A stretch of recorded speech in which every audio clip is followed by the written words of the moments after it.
Hello again, everybody. Hockey Guy here for OutstandingPoker.com, back with another Leakfinder video here, where we just kind of review some of the play from the OutstandingPoker.com members and see if we can't find some leaks and identify areas of improvement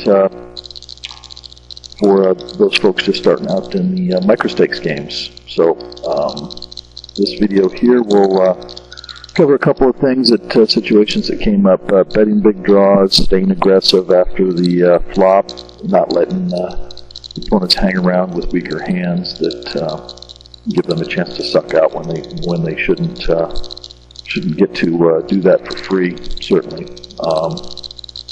And then dealing some with opponent donk bets, kind of reading what those bets mean by different types of players, and then how to deal with them effectively.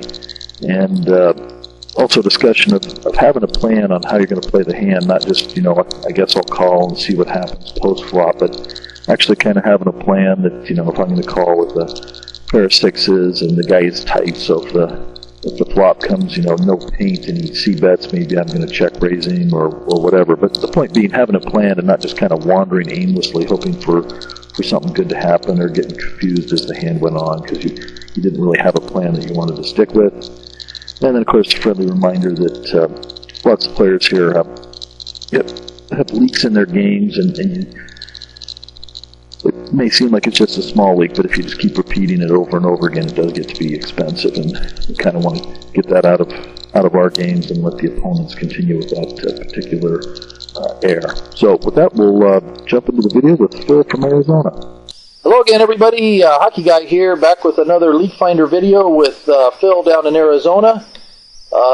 Overcame some scheduling difficulties here to get back together, and got a couple of $10 tables that Phil has open here, and another live session here, and we'll just kind of grind through here, and as usual, I'll kind of turn it over to Phil, and he can talk about what he's thinking and how it's going, and discuss spots as they arise. So with that, I'll just kind of welcome Phil in and turn it over to him. Hey, Phil. Hey, Rob. How you doing tonight? Good. Good. Hey, we're just about 5 minutes or so into the session. Already picked up a couple of hands here, knocked out a short stack that was sitting just to my right on the right table here, and picked up a little bit of a pot here on the left table. So at least we're starting off on the right note. We're just